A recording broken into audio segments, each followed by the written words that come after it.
So we're going to continue talking about herbal first aid for large groups at this point.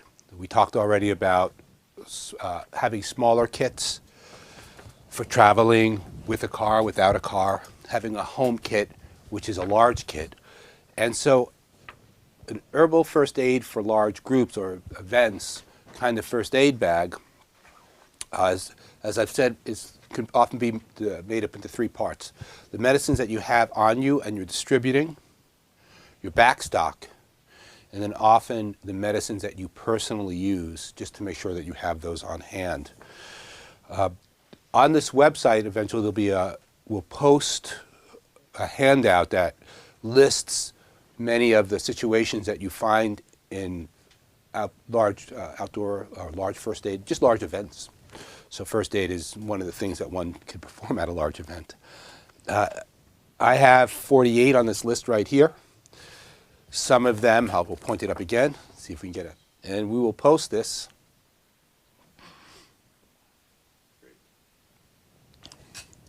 So some of the things, for instance, on here are headache, heat exhaustion, hypothermia, infections, injuries, insect stings, seizures, scabies, rashes, parasites, drug use, lack of drug use. So there's a lot of events. I just want to point out here that there's a lot of things that can go wrong just at any kind of, especially large outdoor event that lasts for a while. Like the Rainbow Gathering is pretty far away from ambulances and is up to 10,000 people with no electricity because it's in the national forest. And so there's just a lot of things that can go wrong for people's health. People often help each other too, though.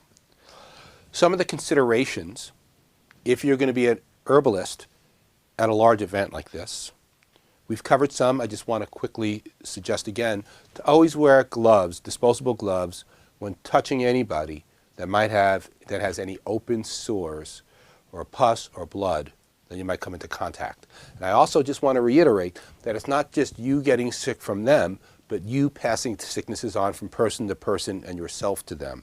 So it's both ways, the transmission of illness.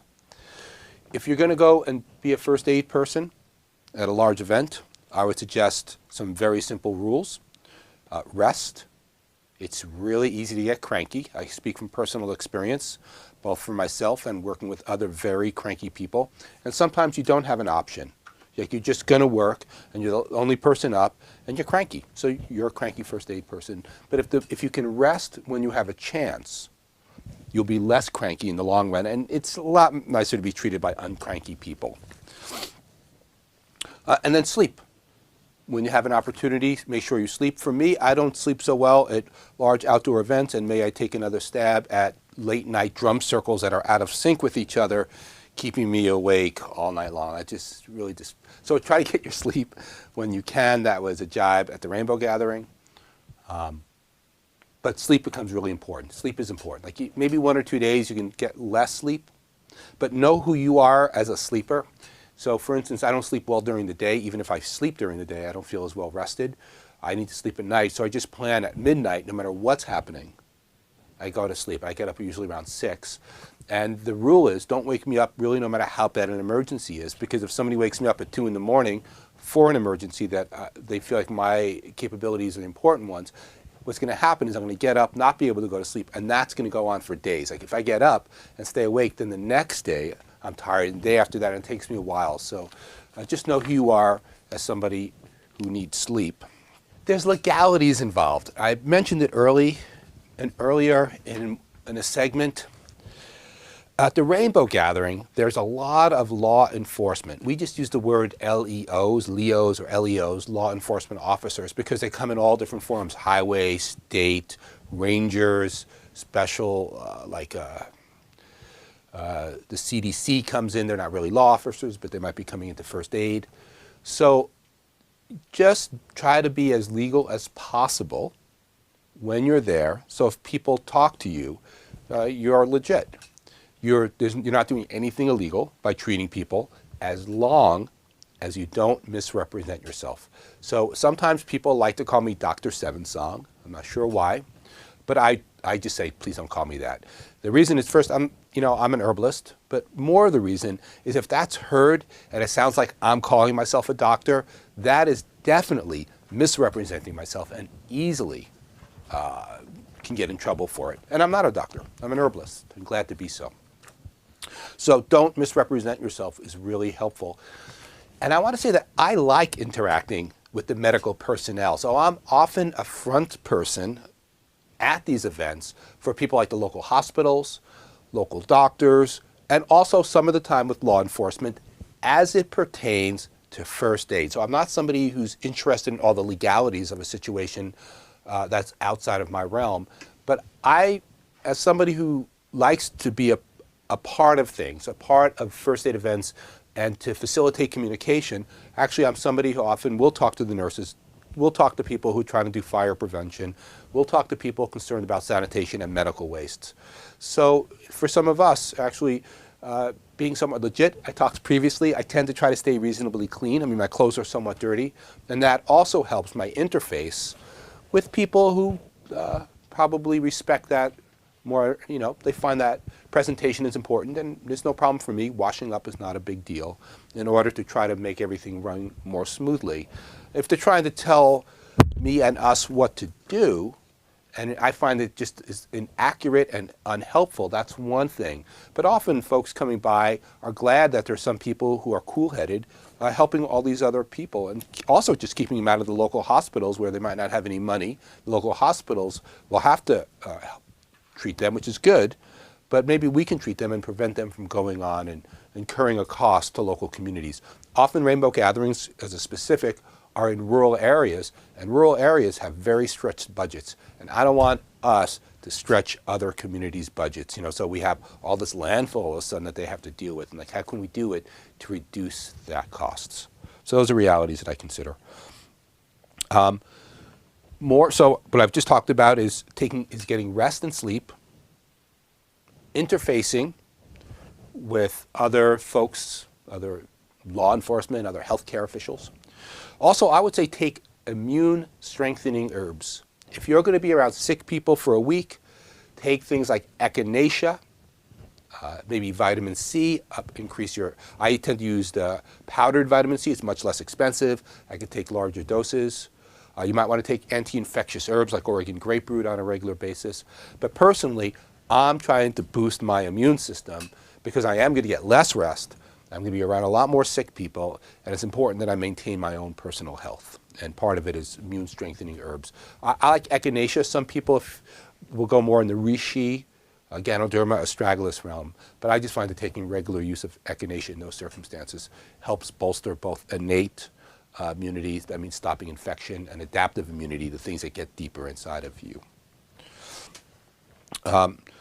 Label everything carefully. This is kind of a set of rules what to do in these bigger events as far as medicines. So label everything. Make sure it says, for me, a genus and a species and what the medicine is, a liniment, a tincture, etc. Be cautious using remedies around the number of different people. So not everybody is created equal, and on that level alone, it's not just about pregnant women and children, it's about people's individual constitutions. So some people are very sensitive to their environment, and some people are very sensitive to individual plants. And so you have to take an individual. Some people just get sick easy. And so when you treat them, you have to understand that you have to bolster their body, you have to bolster their immunity, you have to make it so they get sick less. And some people are very sensitive to herbs. And so when you give them large amounts of something, it can make them sick. So understand the individuality.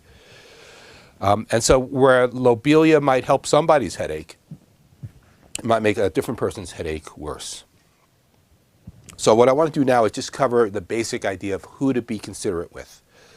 Anybody who has an immune compromising disorder, such as they're HIV positive, whether or not they're taking the drugs to control their HIV, their immune system, their T helper cells are not as active, if active at all, and it's easier to get infections. So if you know somebody's HIV positive, you treat them like everybody else, right, which is friendly, respectful.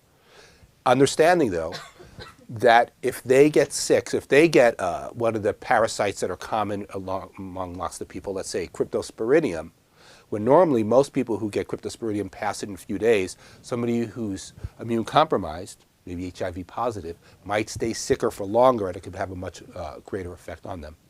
So it's just understanding it. That's the difference there. Also, if people are on immune suppressing drugs, they might get sick easier. So if they've had any kinds of transplants and they're on immune suppressing drugs, that means you also have to watch out. You have to ask, right? That's how you find out. People don't always tell you what their health issues are. You ask them, and then they can tell you. And the less judgmental you are, the more information you gain. So you don't serve anybody well by being judgmental about different health issues that people have. And the more open you are, the more information you get, and the more helpful you can be. As far as, so that's immune-compromised people, people who are sensitive in general. Infants are important to give less medicines and be careful. I give tinctures to people of any age, though that most of them taste pretty disgusting. But infants, meaning really young children, their adaptive immunity isn't very strong yet. So if you're working with a kid with a sickness and they're 3 months old, they're still developing their adaptive, used to be called acquired immunity. It's just a consideration. So, and also, how much medicine you would give a younger person, an infant, versus an adult or a child also matters on body weight and constitution. So I want to say infants, be considerate, meaning children that are very young, under a year, let's say. Consideration there for them.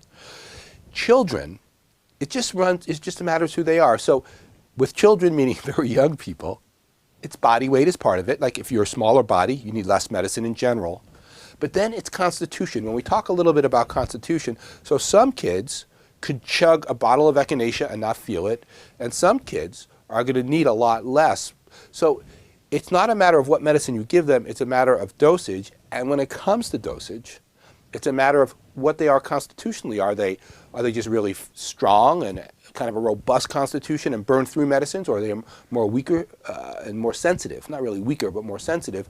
And it's important to understand those differences. So it's not, can you give tinctures to children? It's how big are they and what is their constitution when you're treating at that level. Pregnant moms, that's a big one to consider.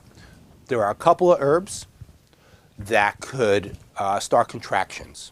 The berberine-containing herbs are a big factor in there, meaning Oregon grapefruit and golden seal. So you want to be careful about that. There's lots of herbs you can give pregnant mothers, so you don't have to lay off all plants. One of the things to know if anybody is pregnant is to ask them if they've ever been pregnant before and how did their birth go previously. So if they've had very tenuous pregnancies and they lose their child, they miscarry easy, that's a consideration.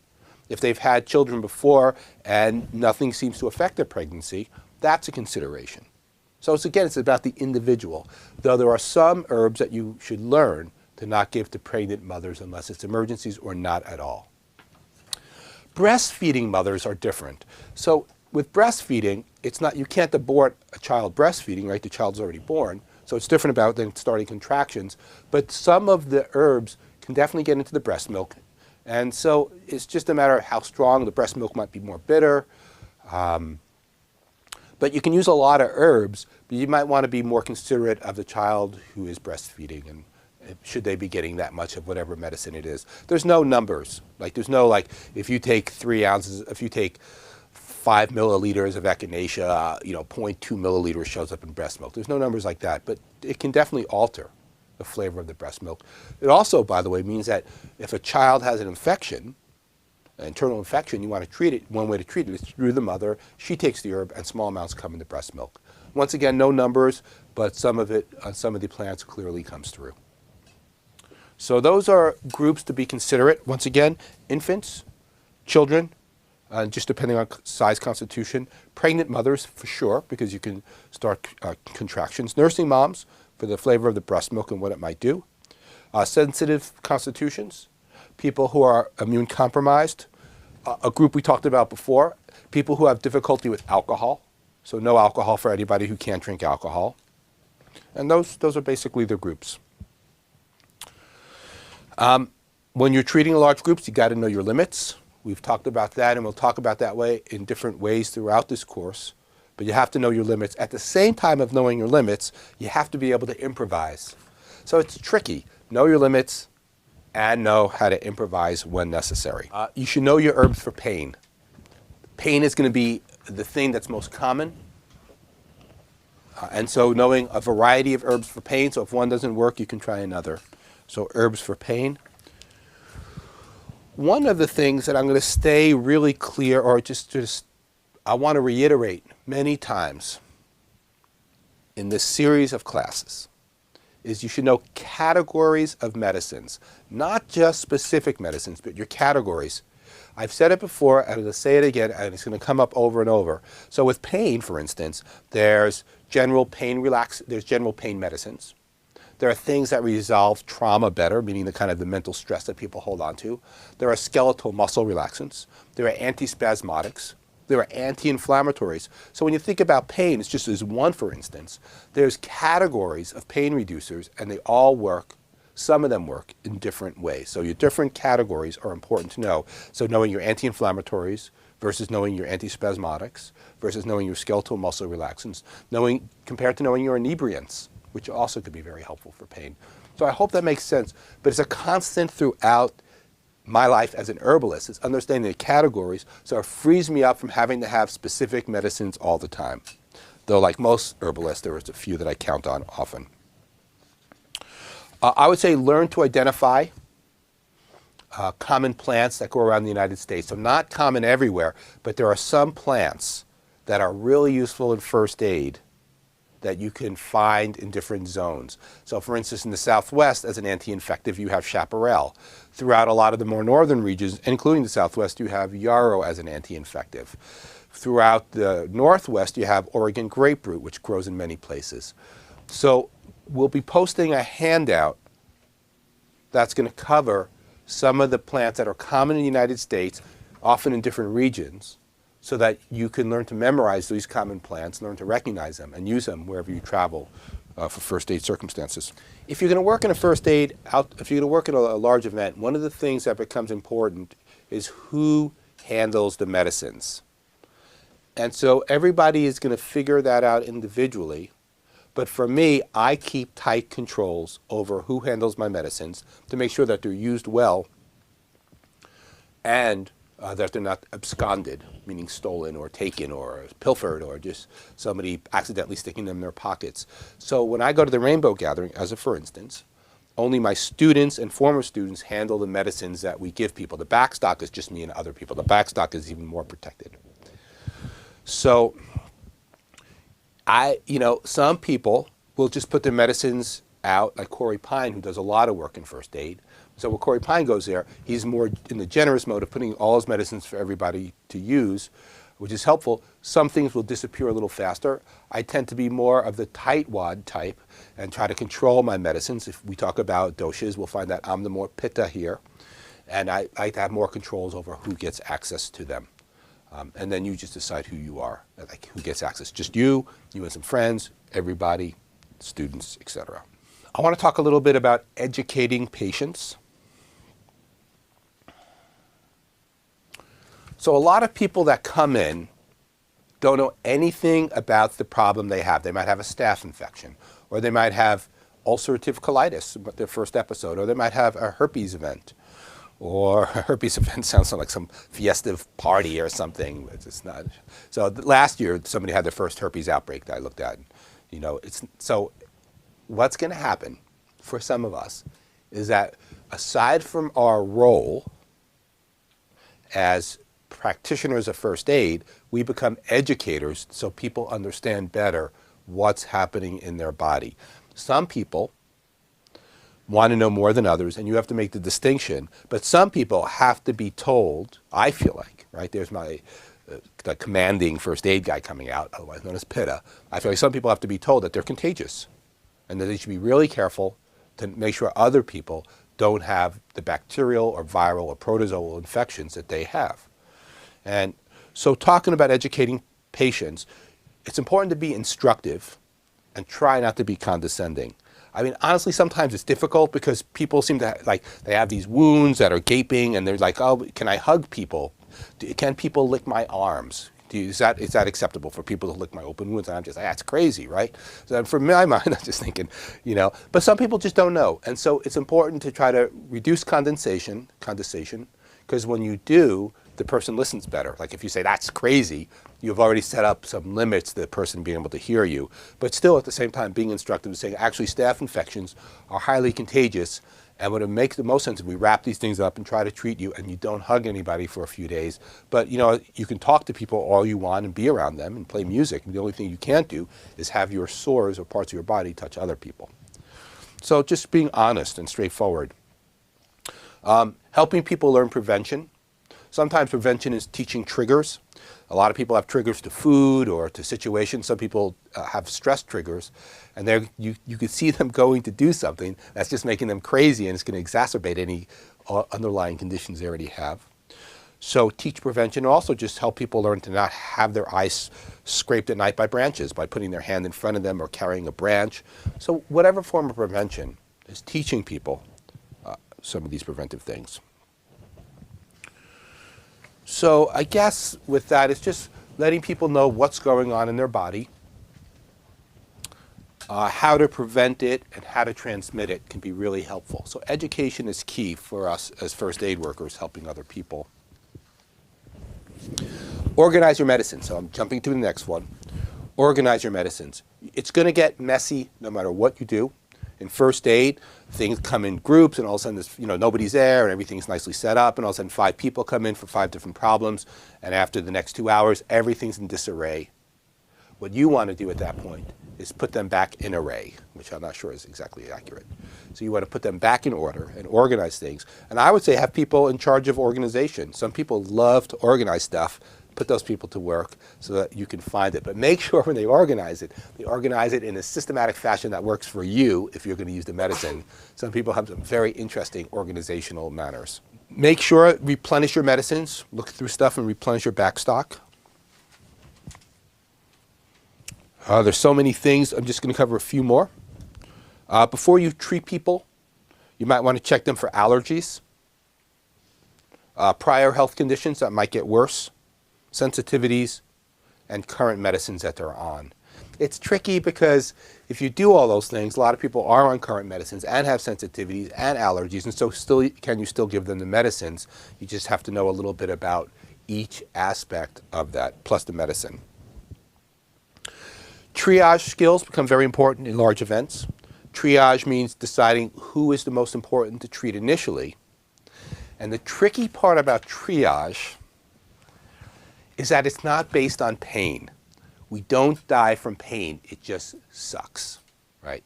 So that is very different, though, than going downhill. So here is a classic situation. 3 people come in. Somebody comes in with a toothache. And if any of you have ever had toothaches, they can hurt a lot. So the person is screaming and in a lot of pain and really loud. So they come in. Somebody else comes in and they have a pretty bad cut, and they're complaining pretty loudly too. The cut on them, though, isn't particularly deep, and it's recent. And somebody else comes in very quietly, so 2 people walk in with a 3rd person between them. So 3 people come in, and there's a sick person between them, and they put the sick person down in a corner, and that sick person just kind of rolls on over and is really quiet. So who do you treat? Well, the reality is the loudest person in this scenario is the person with the toothaches, and you rarely, I don't know any situations where people die from toothache pains. So you want to help them, but actually they are of the least importance in a triage, except that they might be making a lot of noise. The person with the cut, it's important to look at the cut. If the cut is deep, or if the person has a bleeding disorder, or is immune compromised, or accidentally smeared feces into their wound somehow, or some other way that it's effective, that's important, more than a toothache. And then the person who rolled into the corner, you ask their friends, and you go, we found this person in their tent, and they've had diarrhea and puking, we'll discuss this, diarrhea and puking for 2 days. They are a medical emergency, right? If they've had diarrhea, and vomiting for 2 days, a lot of things could be wrong with them very dramatically internally. So, but they are also making the least amount of noise. So it's not like I'll just ignore this person. That person needs immediate care and might need to be brought to a hospital for an IV, which means putting fluids directly into their veins because they might be dehydrated and their electrolyte balance might be off. So that's triage. It really, all these things come down to critical thinking and practicing some calmness. So when things go wrong, you ask people, how can I help you? How can I help you? How can I help you? And you find out what's actually wrong with people. And the loudest person does not win the most attention necessarily. Though you could just give somebody with a lot of pain something to try to shut the pain down. I mean, with toothaches, it's all you really try to do in a first aid situation. And so that's the basic overview of first aid at large situations. I'm not going to cover any specific herbs because they'll get covered throughout this course. And so that's it for large groups. There's one more situation I want to talk about and cover a little bit, and then we'll go on to looking at the first aid bag.